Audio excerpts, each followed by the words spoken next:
selamat sore semuanya. Good evening, kan teachers. Senang sekali kita bisa berkumpul pada sore hari ini meskipun masih harus melalui Zoom. Sebentar lagi kita akan segera memulai acara kita pada sore hari ini. Bagi parents, teachers, dan guests yang mungkin baru pertama kali mengikuti acara ini, PTM yang kita miliki di Morningstar Academy, di mana para orang tua dan para pendidik saling berbagi. Jadi platform ini kita buka bukan hanya untuk orang tua dan pendidik di Morningstar Academy, tetapi juga untuk orang tua dan pendidik lain yang ingin berbagi dan belajar bersama. Jadi tanpa berlama-lama lagi, kita akan segera memulai PTM kita pada sore hari ini. Saya mengundang Pastor Benny selaku Spiritual Director dari Morningstar Academy untuk membuka acara ini dan memimpin kita dalam doa. Mari kita satukan hati kita berdoa bersama-sama. Tuhan, terima kasih untuk sore hari ini kalau kami boleh berkumpul, even masih via Zoom, tapi kami percaya Tuhan sore hari ini setiap kami yang hadir, kami percaya Engkau berbicara kepada kami selaku orang tua, selaku pengajar Tuhan, dan sore hari ini kami akan lebih lagi diperlengkapi, sore ini kami juga akan di-refresh, supaya kami punya perspektif yang benar tentang education, tentang pendidikan anak-anak kami. Tuhan, kami juga bersyukur karena kami hari ini akan diberkati oleh Ibu Ruth Yulia dari yang jauh dari Australia yang akan memberkati setiap kami. Berkati Tuhan hamba-Mu ini untuk boleh memberkati setiap kami. Di dalam nama Tuhan Yesus, amin. Amin. Okay, thank you Pastor Benny. So now kita akan segera mulai. We come to the main event that we all have been waiting for. Hari ini bersama-sama dengan kita ada pembicara tamu yang saya rasa tidak asing lagi. Let us give a warm welcome. Kita bisa berikan virtual clap of hands ya untuk Ibu Ruth Yulia dan Janice, her daughter. Jadi, I think pembicara tamu is not the right word to introduce Ibu Ruth and Janice. I must say they are family karena mereka adalah bagian dari komunitas MSA. Beberapa parents yang mungkin sudah lama di MSA tahu ya, kenal dengan Ibu Ruth, kenal dengan Janice juga yang biasa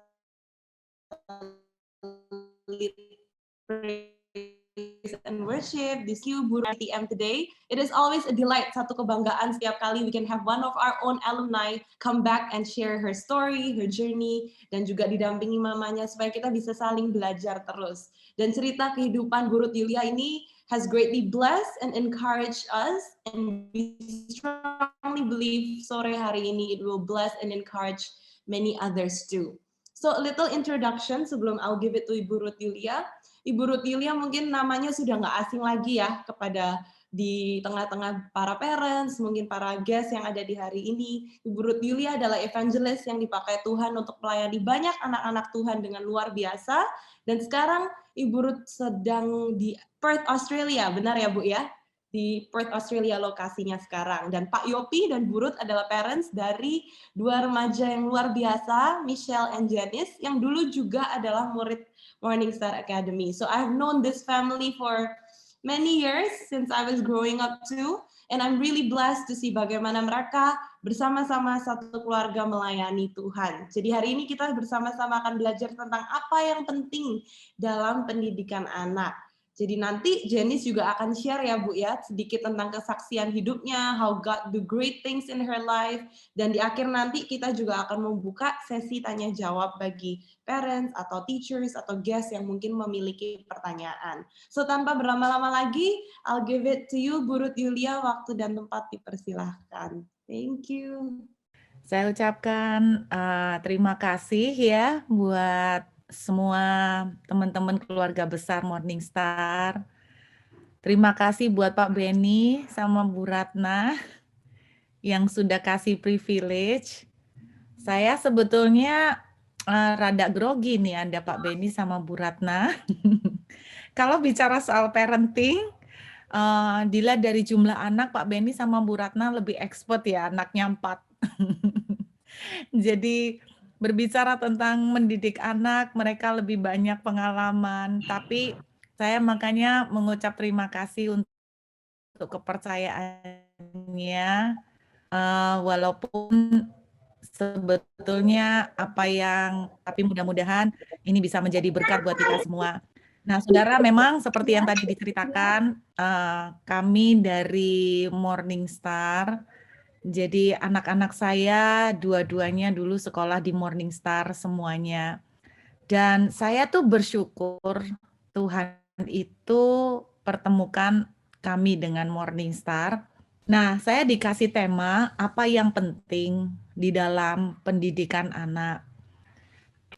Pada waktu saya dikasih tema ini, saya terus terang berpikir gini, wow, ini banyak banget gitu loh yang harus dibahas. Beberapa waktu yang lalu saya menemukan sebuah cerita lama. Saya mau sharing cerita ini ya. Dan dari cerita ini kita sudah bisa melihat beberapa gambaran. Cerita ini mungkin ada beberapa saudara yang udah pernah dengar. Judulnya itu cerita mengenai sekolah binatang, Animal School, ya. Jadi Alkisah ada satu sekolah didirikan sekali. Sekolah ini punya impian yang sangat besar, ingin menjadikan murid-muridnya betul-betul menjadi superior. Sekolah ini adalah sekolah binatang di mana muridnya semua ini adalah di kalangan para binatang. Sekolah ini punya kurikulum yang hebat yang tujuannya untuk mengupayakan supaya binatang-binatang yang masuk di sekolah ini itu bisa menjadi superior seperti manusia. Jadi sekolah ini memperjuangkan legalitas sampai mencapai gelar yang namanya mencapai akreditasi disamakan. Nah, jadi sekolah ini akreditasinya disamakan, saudara, disamakan dengan manusia gitu ya. Semua yang masuk ke sekolah ini ada 5 mata pelajaran pokok yang harus dilakukan. Dan harapan dari sekolah ini, binatang-binatang yang masuk di sekolah ini itu nanti unggul di kalangan yang lain, lebih superior daripada binatang-binatang yang lain.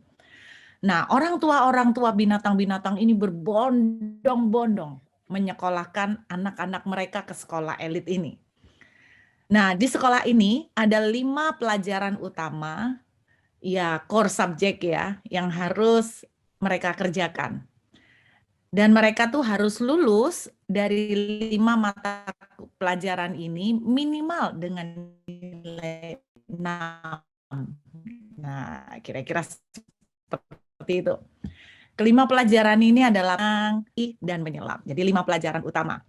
Nah, kemudian masuklah orang tua mendaftarkan anaknya berbondong-bondong, samakan seperti manusia. Wah, hebat. Visinya spektakuler, milenium banget. Terus kemudian ada beberapa murid binatang di sekolah ini. Elang, tupai, katak, rusa, dan bebek.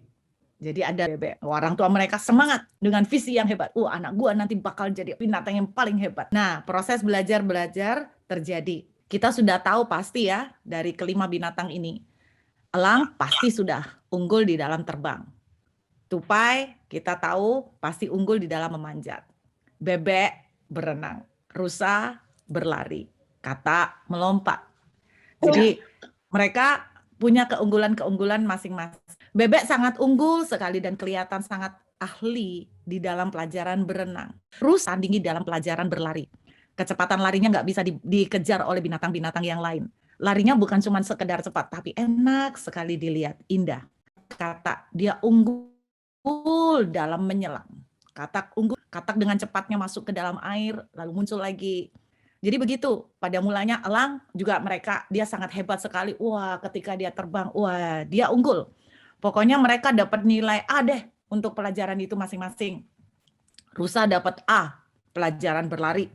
Katak menyelam A, bebek berenang A. Nah, kekacauan mulai terjadi ketika mereka berusaha untuk mendapatkan nilai A di bidang-bidang yang lain.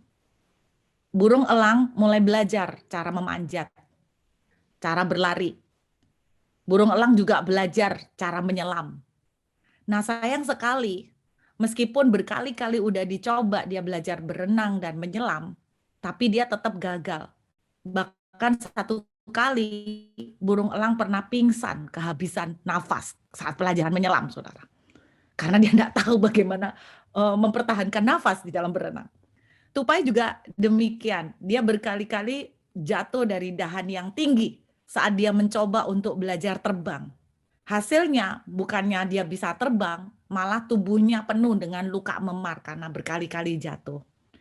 Nah, bebek, dia masih bisa mengikuti pelajaran berlari. Dia masih bisa berlari kan, bebek. Meskipun sering ditertawakan sama murid-murid yang lain karena gaya larinya lucu, saudara. Dan dia bisa sedikit terbang, tapi nggak bisa terlalu tinggi-tinggi dan tidak bisa terlalu jauh dan terlalu lama. Dia bisa sedikit terbang. Tapi dia kelihatan hampir putus asa pada saat mengikuti pelajaran memanjat. Kenapa? Karena dia berkali-kali mencoba untuk memanjat dan selalu jatuh. Luka memar di sana-sini, bulu-bulunya mulai rontok satu demi satu.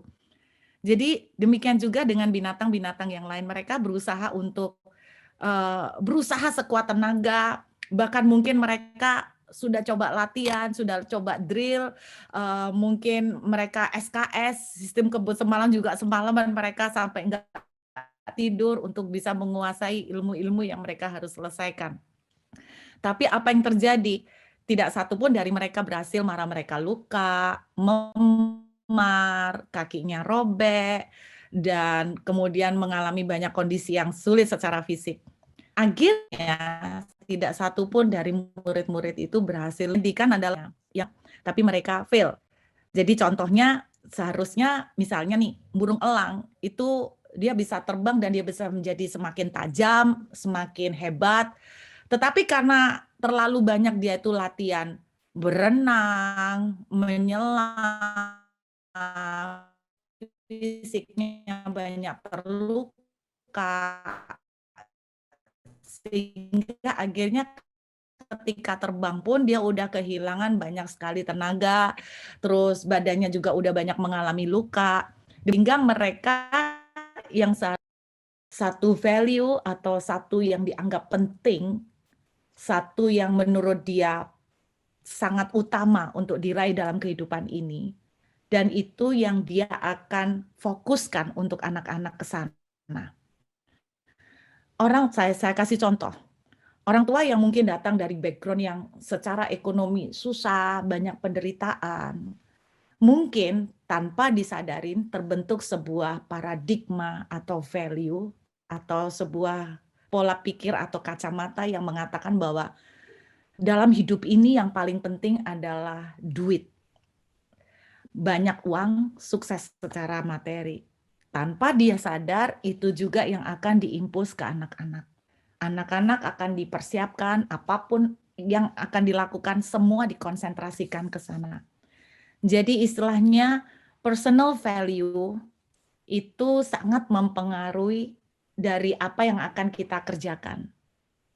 Nah, pertanyaannya gini, apa personal value dari masing-masing kita? Baik kita sebagai orang tua, sebagai teacher, apa yang menjadi personal value dalam hidup kita? Nah, izinkan saya sharing aja satu pengalaman pribadi.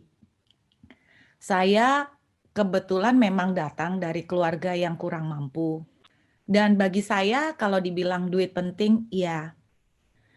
Tetapi dalam perjalanan hidup saya, ketika saya mulai ketemu dengan Tuhan, saya mulai melihat, saya mulai menyadari bahwa saya nggak bisa hidup tanpa Tuhan. Saya terjebak di Australia selama 1 tahun 2 bulan, Bapak Ibu. Dan banyak orang bisnismen mengeluh usaha mereka hancur. Mereka mengeluh karena omset mereka turun 90%.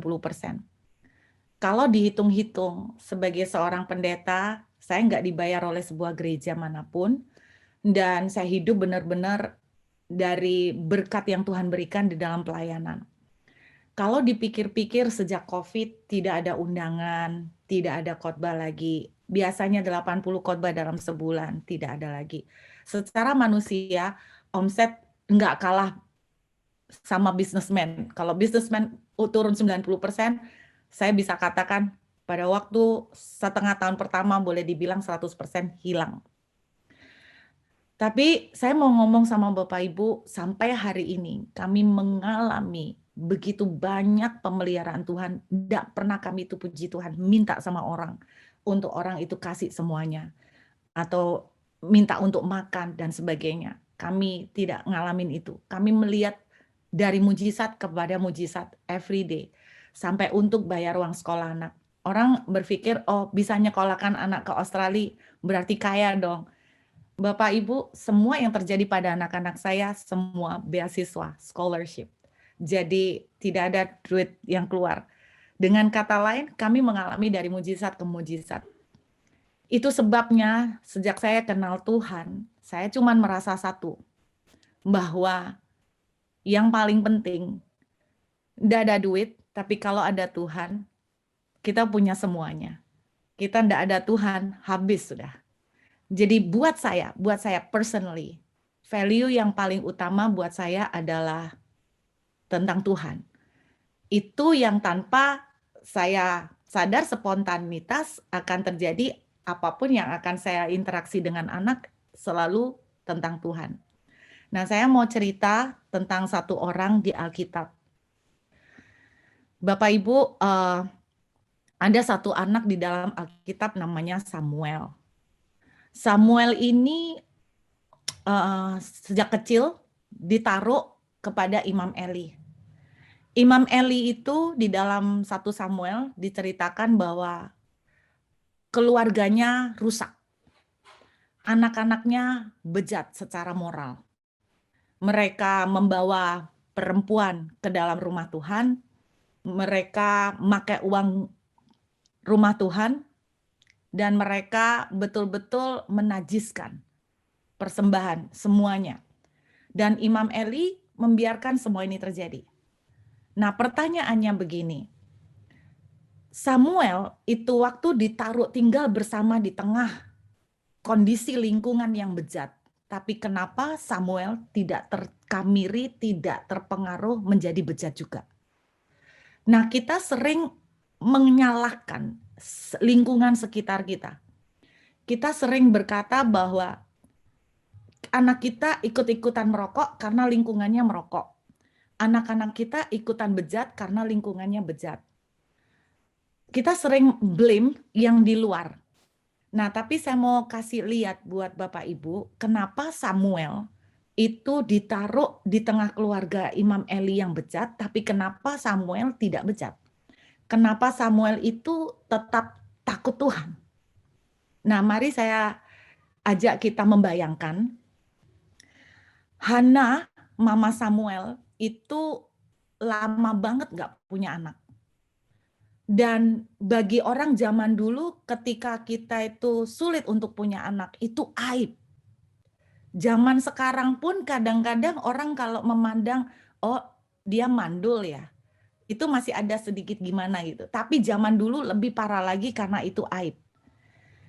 Dan betul-betul dianggap seperti orang yang ini pasti orang najis, sampai dibuang Tuhan, sampai nggak bisa punya anak. Nah, zaman dulu juga tidak ada bayi tabung, tidak ada USG, tidak ada dunia kedokteran seperti sekarang. Jadi mereka juga betul-betul kalau pengen punya anak itu benar-benar cuman mengandalkan yang di atas. Satu kali Hana hamil. Anda bisa bayangkan sukacitanya Hana ketika tahu dia hamil. Apa yang akan dia kerjakan Bapak Ibu? Waduh, saya yakin setiap hari tidak pernah dia berhenti ngomong soal, Tuhan itu hebat, aku ini loh mandul, dia memulihkan aku, dia mengangkat aku dari aibku. Dia menceritakan tentang kehebatan Tuhan, dia menceritakan tentang betapa baiknya Tuhan. Itu terus menerus dia lakukan. Nah, banyak orang bilang pendidikan anak itu dimulai ketika anak itu umur sekian tahun. Tapi sesungguhnya pendidikan anak itu sudah dimulai dari rahim. Jadi ketika Ibu Hana ini senang, itu ngaruh kan ke dalam janin. Sukacitanya Terus dia makin lihat perutnya membuncit. Dia bilang begini, anakku, ingat ya, kamu ini keajaiban, kamu itu mujizat Tuhan. Tuhan itu baik, Tuhan itu dahsyat, Tuhan itu cinta sama mamamu, Tuhan itu cinta sama kamu itu anak mujizat, kamu itu anak perjanjian. Semua yang dia ceritakan sama mamanya itu sejak dengan kandungannya itu selalu begitu. Ketika si Samuel lahir, every day itu yang dia ceritakan tentang kebaikan Tuhan, tentang dahsyatnya Tuhan. Itu yang selalu dia ceritakan. Dan akhirnya apa yang terjadi? Samuel sampai disapih.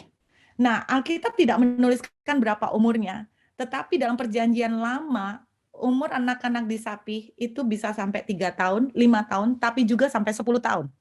Nah, saya membayangkan selama bersama dengan mamanya, katakan ambil 8 tahun atau 9 tahun.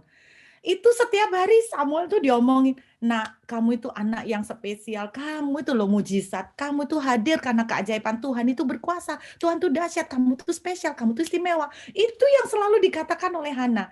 Ketika jeder waktunya tiba, dia ditaruh di tengah-tengah keluarga Eli, dia melihat anak-anak Imam Eli hancur, bejat, dia tidak terpengaruh. Kenapa? Karena dia selalu jalan dengan berkata begini, aku ini anaknya Tuhan, aku ini dahsyat, aku ini spesial, Tuhan itu baik, Tuhan itu dahsyat, Tuhan itu powerful, Tuhan itu berkuasa. Itu value yang selalu dimasukkan oleh Hana dalam kehidupan Samuel, dan ketika Samuel dilepas di tengah-tengah dunia yang hancur, tidak ada yang satupun yang mempengaruhi. Kenapa? Karena ada value yang kuat yang udah ditanamkan. Nah, saudara, saya cuma mengilustrasikan sederhana sebuah gelas. Gelas itu kalau diisi jeruk, dikocok seperti apa, keluarnya jeruk. Kalau gelas itu diisi coklat, dikocok seperti apa, keluar coklat. Saudara, kalau gelas itu diisi jeruk, jangan berharap keluarnya coklat. Kalau gelas itu diisi kopi, jangan berharap keluarnya susu coklat. Seringkali orang tua menyalahkan ketika gelas itu digoncang. Anak itu seperti gelas itu digoncang. Kok keluarnya jadi air pahit? Orang tua kita menyalahkan lingkungan. Tidak, saudara. Ketika gelas itu digoncang, keluar air pahit. Karena Anda dan saya, tanpa kita sadarin, kitalah yang mengisi gelas itu dengan air pahit. Value yang kita punya, value yang terus-menerus kita tanamkan kepada anak-anak kita, itulah yang pada akhirnya ketika tinggal tunggu waktunya digoncang, itu yang akan keluar. Kalau value kita yang kita tanamkan ke anak-anak adalah value takut akan Tuhan, ketika digoncangkan, itu yang keluar. Kalau value yang kita tanam tentang kepada anak-anak adalah selalu about material, tentang uang, lu mesti cari duit, lu mesti kaya, cari duit itu susah. Value yang kita punya seperti itu yang selalu kita impus kepada anak-anak. Dan pada akhirnya ketika sebuah goncangan terjadi, itu juga yang akan keluar. Saudara, saya tidak pernah menyadari bahwa ketika itu diimpos, itu yang keluar pada anak-anak saya. Waktu pertama kali Janice pindah ke sini dan masuk ke sekolah, saya jujur Bapak Ibu kaget karena ada teman-teman di sini itu malah bukan bule semua yang seperti itu. Malah ada teman-temannya itu orang Asia, tapi yang mungkin udah lama tinggal di sini. Mereka tuh tanyanya sama Janice itu, tanya misalnya seperti ini.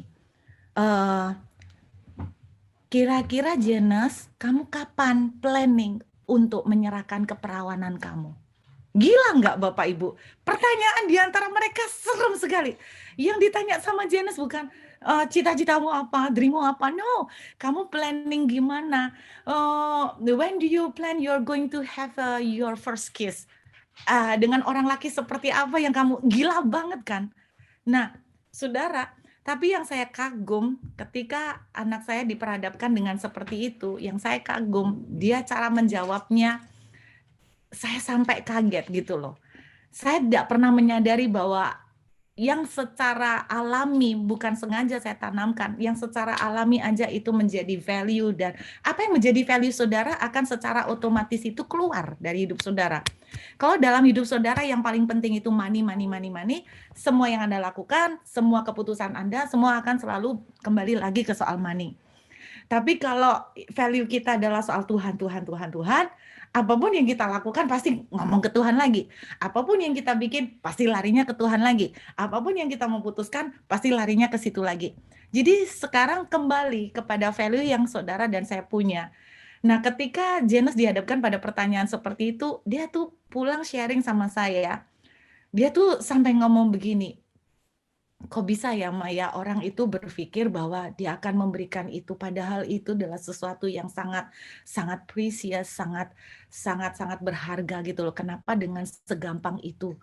Apa dia itu kok nggak mikir gitu ya? Pikirannya tuh sudah di mana? Jadi saya akhirnya ketika melepaskan anak-anak di sekolah gini, hari ini saya baru bisa melihat bahwa tanpa sadar lifestyle, karena kami dikit-dikit Tuhan, karena itu value saudara. Jadi akhirnya tanpa saya sadar, value yang kami impose, gelas itu saya terus isi dengan air jeruk, ya kan? Gelas itu saya terus isi dengan air jeruk. Ketika goncangan keluar, maka yang keluar adalah air jeruk saudara. Pertanyaannya adalah, apakah yang Anda isikan kepada gelas-gelas ini? Saya berharap bahwa Anda akan memilih value yang benar.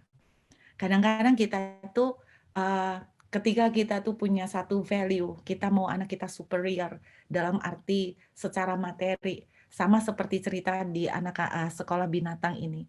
Kita impose, kita paksa mereka untuk kejar itu. Saudara jujur, saya tidak pernah nanyain anak saya, kamu ada PR apa? Kamu ulangan apa? Saya terus terang nggak pernah nanyain anak-anak saya, oke besok ulangan apa? Sini mama tanyain. Saya nggak pernah dari mereka kecil tuh nggak pernah saudara, nggak pernah sama sekali.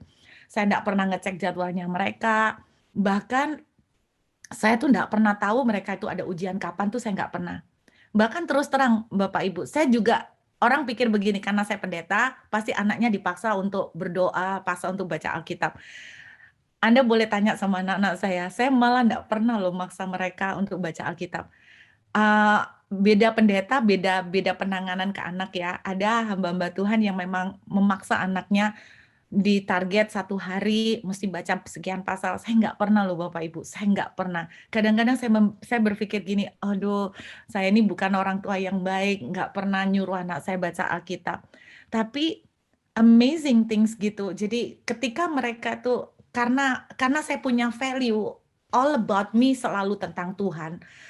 Akhirnya apa yang saya ngomong sama mereka, saya tuh cerita tentang Tuhan. Apa yang saya ngomong mereka, saya cerita mujizat yang terjadi, saya cerita masalah yang terjadi, apa yang Tuhan lakukan di dalam struggle yang kami alamin. Itu menjadi sebuah gaya hidup dan ternyata itu ngaruh di mereka. Sehingga mereka akhirnya merasa bahwa Tuhan itu hidup. Dan akhirnya apa yang terjadi, mereka enggak pernah saya suruh, mereka belajar Alkitab sendiri, mereka cari firman Tuhan sendiri, mereka belajar penyembahan, mereka belajar doa. Anda boleh tanya sama mereka, saya nggak pernah nyuruh mereka baca Alkitab, saya nggak pernah ngecek homework mereka. Tapi yang amazing, saya pernah nanya sama mereka, kok mama nggak pernah cek, kamu kok mau ngelakuin itu semua?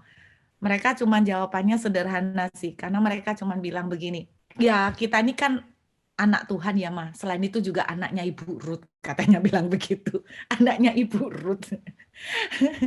tapi mereka melakukan itu bukan karena saya yang paksa. Jadi terus mereka bilang, Mama bayangin kalau anaknya Bu Ruth ternyata drop out. Mama bayangin kalau anaknya Bu Ruth ternyata handpen dong Mama. Mama bayangin kalau anaknya Bu Ruth ternyata nilainya jelek semua.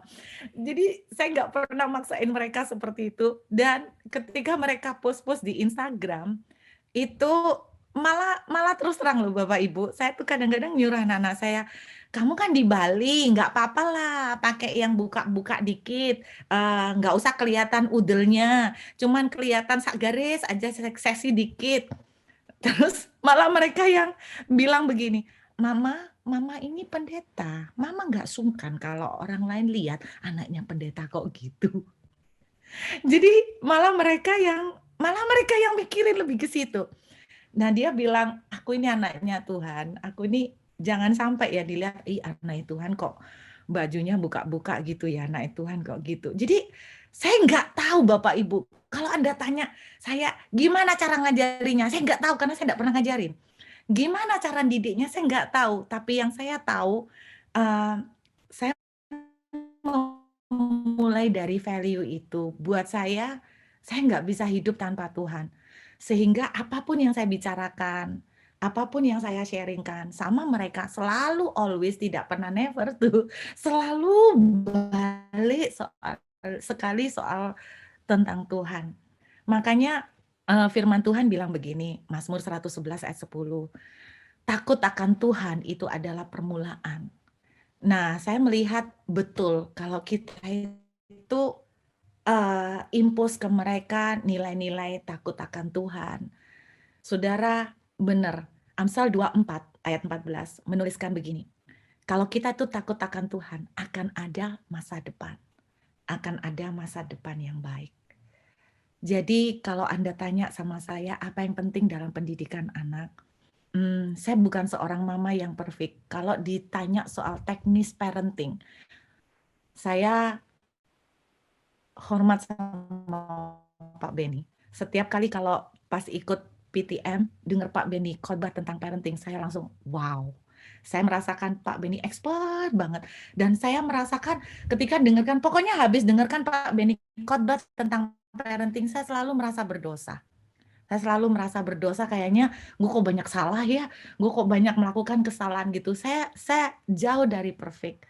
Tapi apa yang saya alamin secara pribadi, karena for me personally, saya merasakan nggak ada Tuhan itu nggak bisa.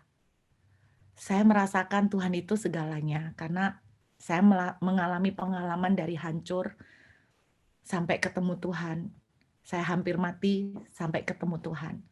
Karena itu mau nggak mau secara spontan, itu become the topic, main topic in my life. Jadi tanpa saya sadarin, itu yang saya impose terus ke anak. Setiap hari yang saya omongin tentang Tuhan. Kamu tahu enggak, Tuhan Mama ngalamin mujizat. Kamu tahu enggak, hari ini kita gini loh, kita ini enggak ada duit loh, Chen. Kita enggak ada duit, tapi tiba-tiba Tuhan begini. Itu jadi everyday topic, saudara, yang saya selalu sharing sama anak-anak saya. Dan akhirnya itu yang ngimbas ke mereka, itu yang ngaruh ke mereka. Jadi intinya anak-anak itu ibarat gelas, Bapak Ibu. Dan apapun isi dari gelas itu, tinggal tunggu waktu sampai goncangan terjadi, maka isinya akan kelihatan. Kalau anak-anak tiba-tiba menunjukkan bahwa kok anakku gue begini, oh ini salah sekolahnya, ini salah gerejanya, ini salah lingkungannya. Enggak, kalau menurut saya itu sudah ada dari lama isinya. Yang menentukan adalah apa yang Anda taruh di isinya. Apa yang Anda taruh di isinya. Satu kali saya berbicara soal ini, anak rohani saya ngomong begini, tapi C, yang ngisi kan belum tentu papa mamanya semua. Betul. Masalahnya, sekarang banyak sekali orang tua itu nggak ngisi gelas itu. Yang ngisi adalah susternya. Yang ngisi adalah mbaknya. Yang ngisi adalah gadget. Saudara, saya di sini sekolah childcare. Dan saya tuh melihat orang tua di sini, anak-anaknya masih di childcare itu baby sampai umur 4 tahun. Anda tahu, terus mulai rewel. Mereka keluar, itu berarti kita izinkan yang ngisi anak-anak itu adalah gadget. Jangan kaget, ketika 10 tahun kemudian, Anda kemudian datang kepada Pak Benny dan terus Anda berkata, Pak Benny, anakku kecanduan game. Gimana caranya? Aku harus thinking atau seperti apa? Bapak Ibu, saya sering didatengin jemaat yang minta tolong saya doa pelep.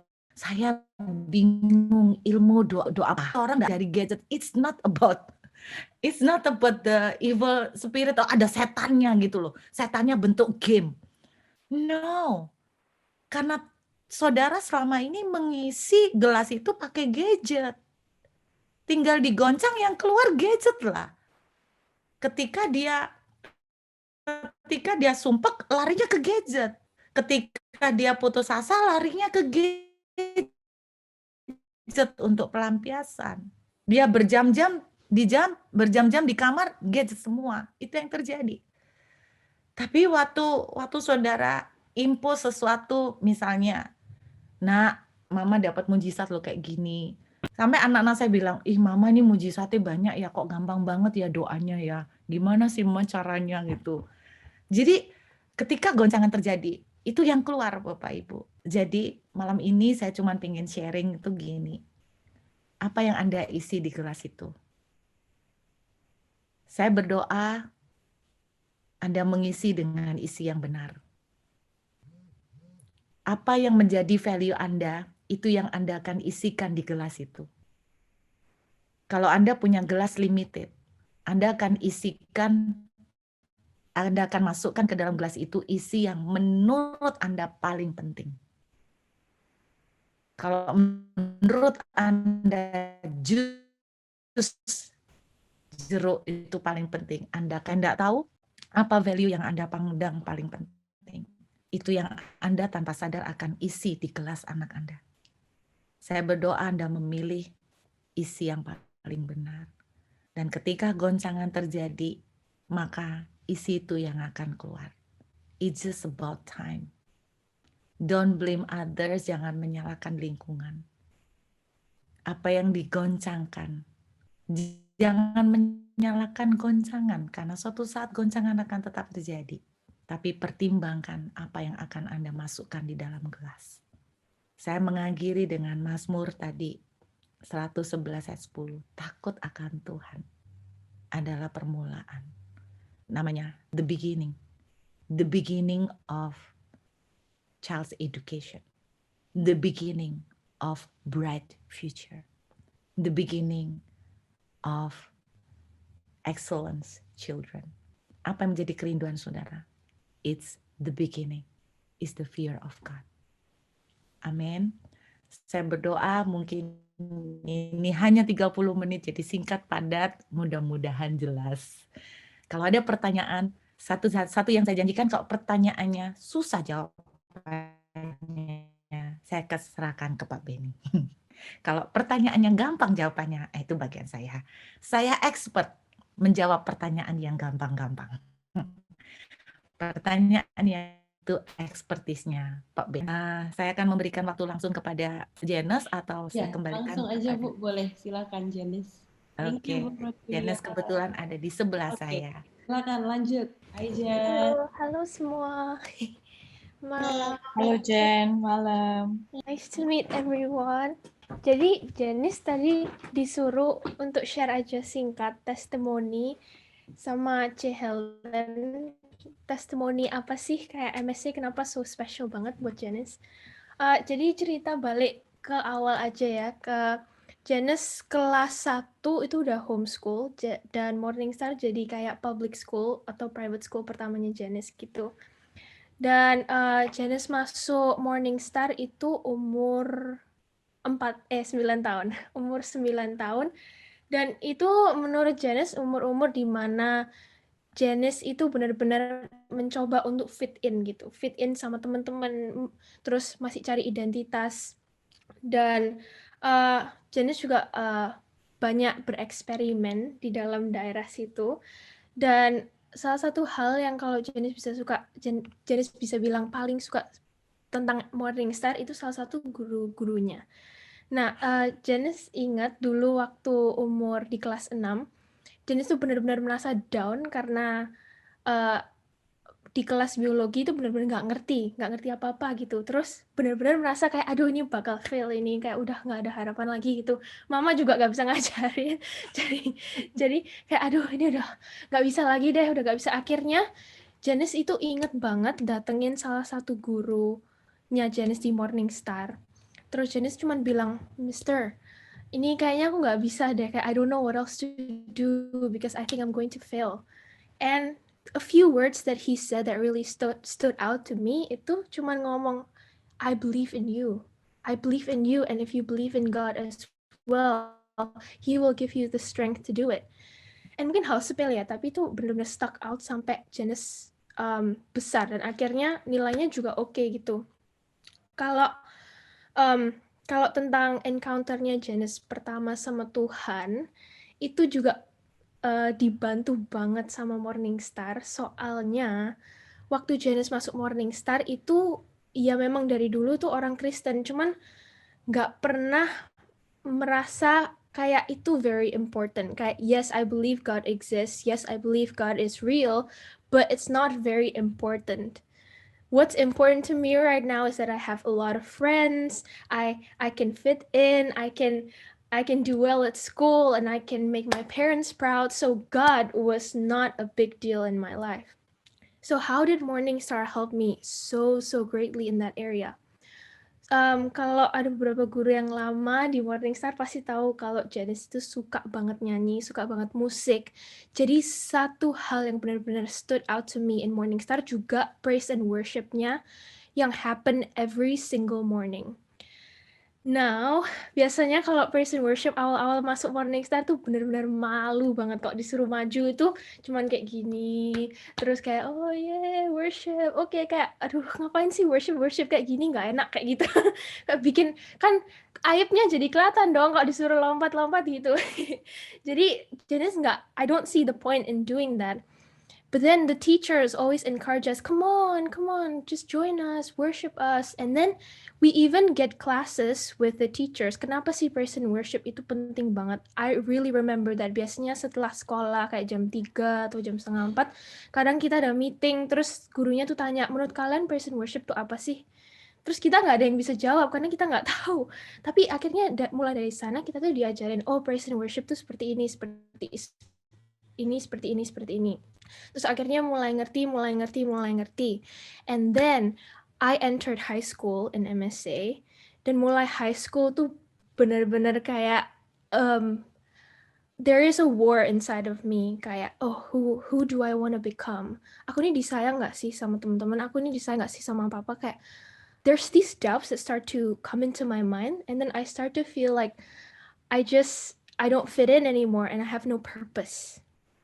Terus Janice itu benar-benar at my lowest point in life, umur 13, sampai merasa gak ada harapan lagi. Kayak, aduh udah gak bisa lagi nih, kalau terus sekolah tuh ngapain sih, buat apa? Terus kita hidup sebenarnya buat apa sih? Kayak, I don't see the point in anything.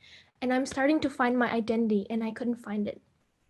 And so, benar-benar desperate sampai akhirnya keingatan omongannya mama sama omongannya guru-guru di Morning Star. Mereka selalu bilang, kalian itu ya, Tuhan itu selalu ada loh sama kalian. Tuhan itu selalu with you. He's never left you. And kalau kalian mau ngomong sama Tuhan, you can just say it too. You can just talk to him kayak you're talking to your friend. And so I decided that every single day, because I was so stressed, I had no motivation at all. Every single day I dedicated my time every single night. Kayak yang apa Janice bilang tadi, guru-guru di Morning Star selalu bilang praise and worship penting banget. Itu cara kita komunikasi loh sama Tuhan. Akhirnya Janice coba main worship music tiap malam selama 2 minggu.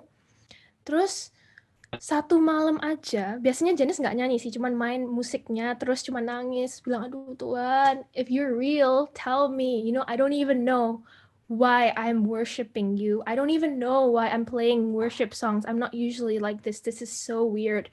And I never even read the Bible. Like, kayak mama tadi bilang nggak pernah suruh Janice baca Alkitab. Beneran, Alkitab di rumah itu nggak pernah kepegang sampai Janice itu benar-benar ketemu Tuhan sendiri.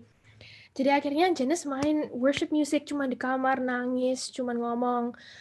Terus after 2 weeks, tiba-tiba aja, I felt like everything around me is just so different. Kayak tiba-tiba, loh kok burden ini tiba-tiba kayak hilang ya? Kayak I feel so much peace and I don't know what this feeling is. And then malam itu mama juga nggak sengaja tuh masuk ke kamar terus ditutup lagi. Setelah Janice selesai worship, Janice didatengin mama, terus mama bilang, kamu tahu nggak, tadi mama lihat ada malaikat duduk sebelah kamu, kayak gitu. Jadi itu, that moment benar-benar changed my entire life. And I don't believe that it could happen kalau bukan karena guidance dari Morning Star juga. Karena kalau bukan dari guidance-nya Morning Star, kayaknya Janice juga nggak bakal ke-introduce ke praise and worship, lagu-lagu worship, tentang gimana sih cara ngomong sama Tuhan. Jadi what I really love about Morningstar is that they are so Christ-centered. Even the teachers, kayak Janice cerita tadi, kita tuh bisa curhat juga sama guru-guru, dan guru-guru cara ngajarnya, whatever they do, they always make it Christ-centered. Dan ke Australia pun juga karena by the grace of God. And by the grace of God kita bisa ke Aussie, terus Janice juga terekspos banyak hal yang di Morningstar nggak ada, kayak Mama tadi cerita. Teman-temannya Janice tuh banyak yang bahas tentang hal-hal yang di Morningstar kita nggak bahas. Ada satu temannya Janice itu bisa dibilang have same-sex attraction, jadi dia lesbi. Dan Janice itu nggak tahu awal-awalnya, dan ternyata orang ini bisa sempet PDKT sama Janice. Terus waktu Janice found out, kaget banget. Kok bisa kayak gini ya? Aduh, jijik kayak gitu. Sampai bener-bener paranoid kok di sini. Jadi kok temenan itu bener-bener bisa takut gitu. Kayak, aduh, orang ini jangan-jangan aneh. Orang ini jangan-jangan punya intention yang gak bagus gitu deh. Jadi waktu di Australia, semua yang diajarin di MSA, especially yang tentang gimana kita membangun relationship sama Tuhan, gimana kita ngomong sama Tuhan, gimana kita selalu membuat education-nya kita tentang Tuhan, kenapa sih kita tuh harus mendapatkan nilai yang bagus, karena kita mau memuliakan Tuhan, that stuck to my brain. It really did, karena kalau misalnya Janice nggak menerima pelajaran itu dari Morningstar, kayaknya mungkin di Australia, I could have been someone yang benar-benar broken, atau someone yang lost, atau bisa-bisa ikutin tren orang, ikutin teman-teman. And so, something that I really love about Morningstar is firstly, the teachers, they did such a good job setting a foundation in my heart to really prioritize God in every single thing that I do. And second is the environment. Semua teman-temannya Janice, semua guru-guru, semua yang support, they all are so passionate gitu sama Tuhan. So kalau kita tuh di surround sama orang-orang yang benar-benar passionate sama Tuhan, yang sayang sama Tuhan, kita tuh jadi mempertanyakan juga, loh kenapa ya orang ini tuh sampai gila-gila sama Tuhan? Orang ini kenapa ya sampai sayang banget sama Tuhan? Pasti ada alasannya dong. And so that's the top 2 things that I would say really stood out to me as a student in Morningstar. And puji Tuhan, by the grace of God again, and by the favor of God, I was able to get the Dux Award. I was also told to share that a little bit. I was able to get the Dux Award.